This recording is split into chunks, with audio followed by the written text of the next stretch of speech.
Hi all and welcome back to a new video, and it is part 2 of answering your horse racing questions.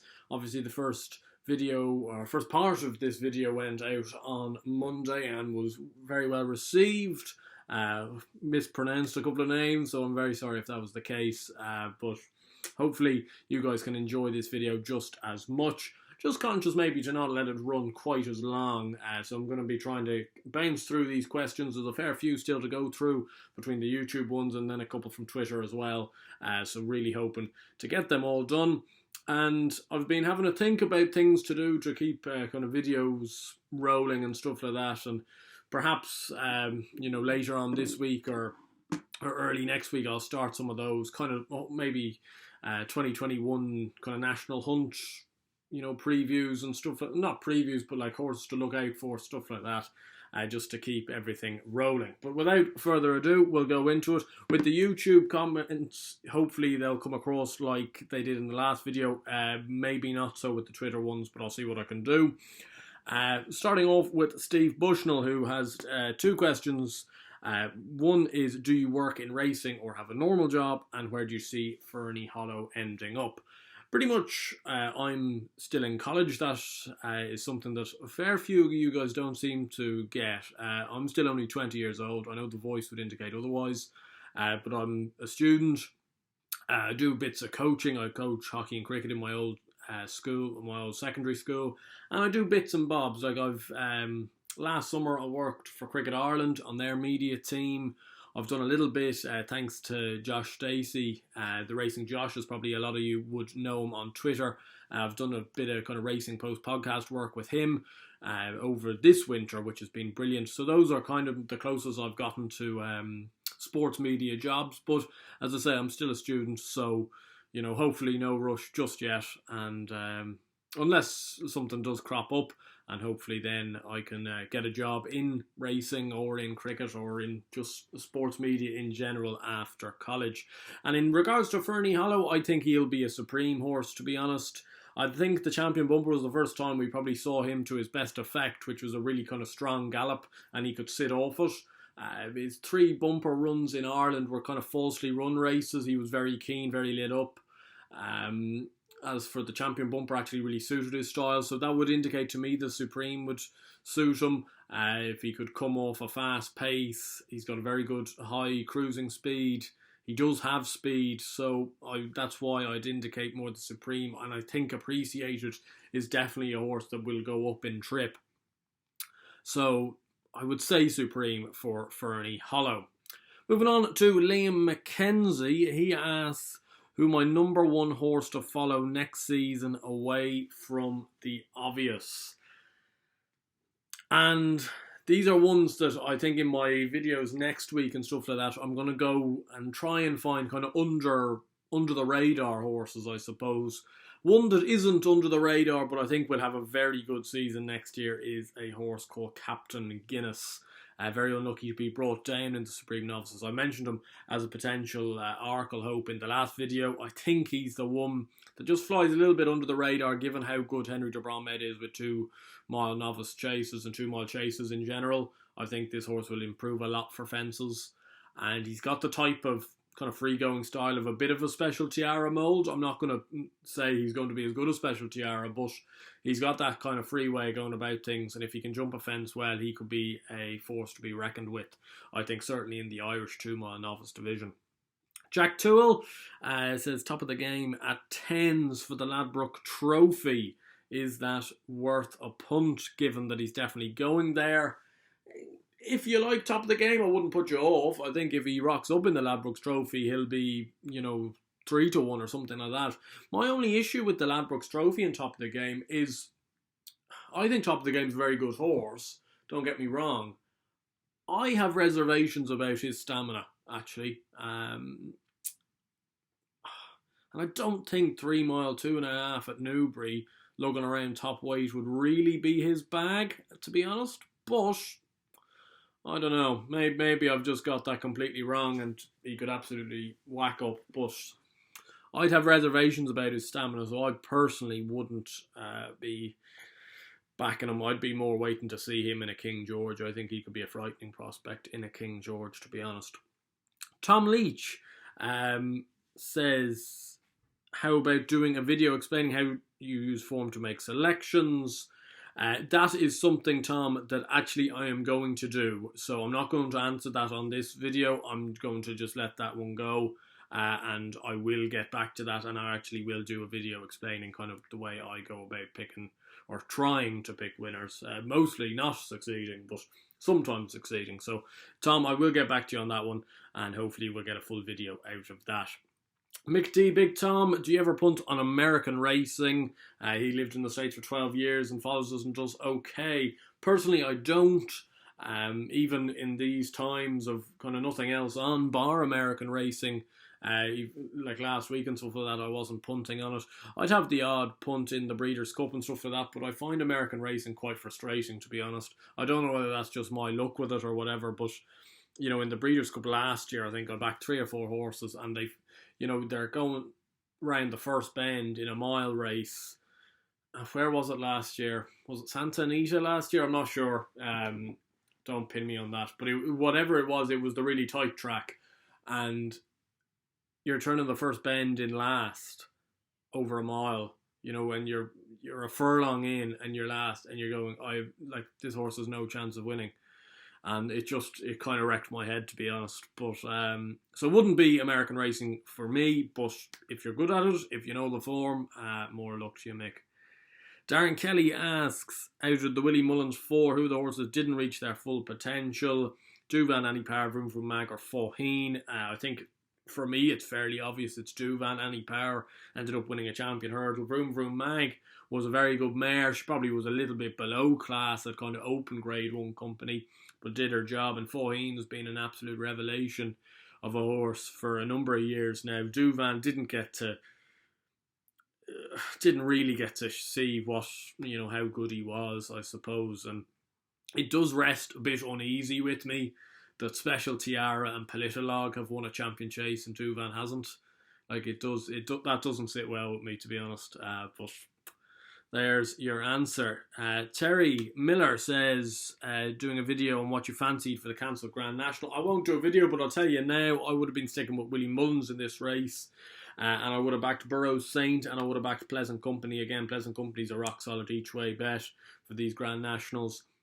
He jumped for fun. He was very unlucky. He kind of crumbled at the back of the 4th last year. He definitely would have been in the money. He was 2nd the previous year. And to be honest, I thought Tiger Row was opposable this year, and he was going to have to give upwards of a stone to Burroughs Saint, who's an Irish Grand National winner and a lovely horse in his own right. So those 2 would have been my 2 against the field. I know there's a virtual Grand National on this Saturday that I won't be getting involved in, I must confess.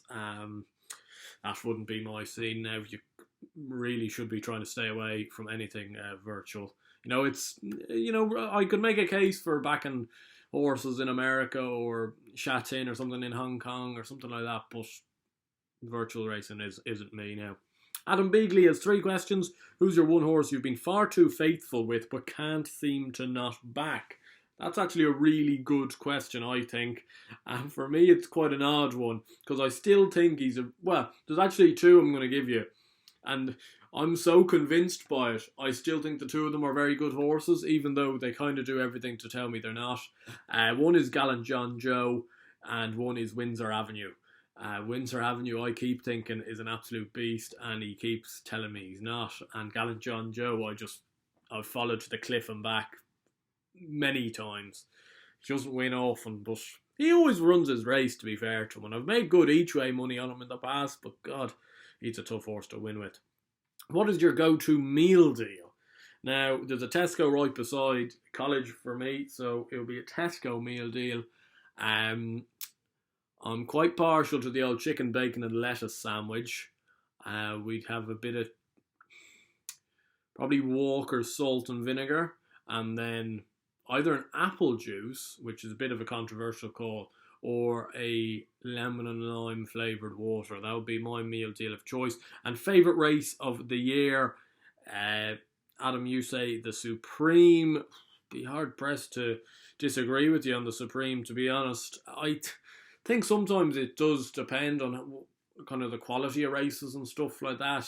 But to be honest, the 2 mile chasing division really excites me. I know the Champion Chase was a bit of a letdown this year, but like the Tingle Creek, the Dial-A-Bet over Christmas, the Leopard's Down, the Dublin Chase, the Clarence House and the Champion Chase, those set of races I just find absolutely fascinating. There's nothing quite like a seriously good 2 mile chaser.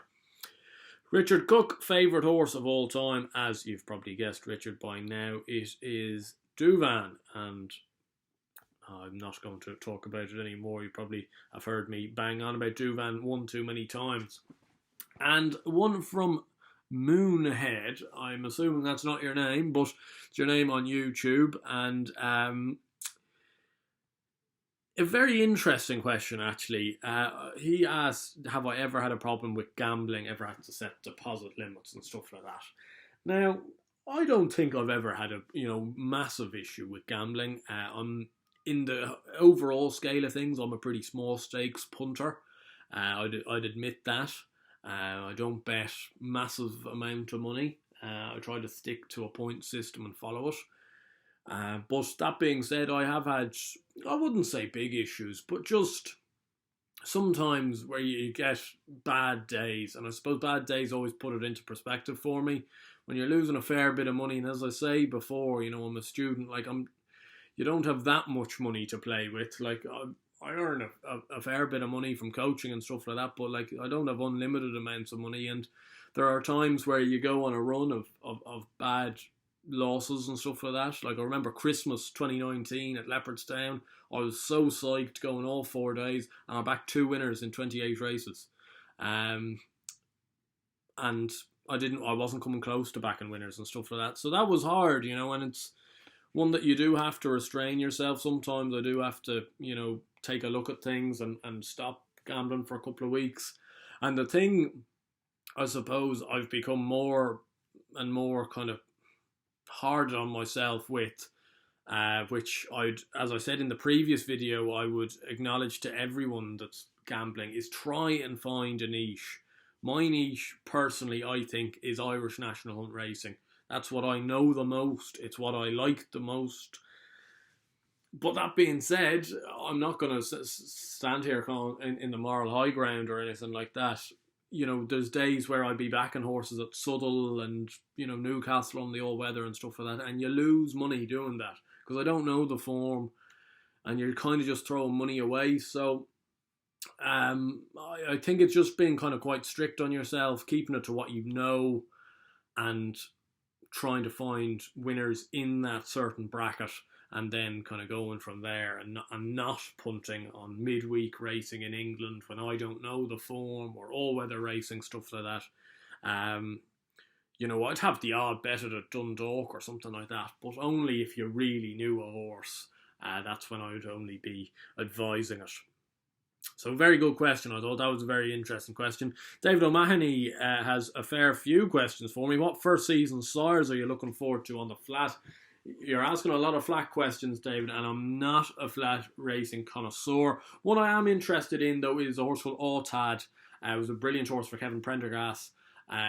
He's a first season sire this year. Hopefully his progeny will do well. What do you think the pecking order will be for Ballydoyle? It's very hard to know, to be honest.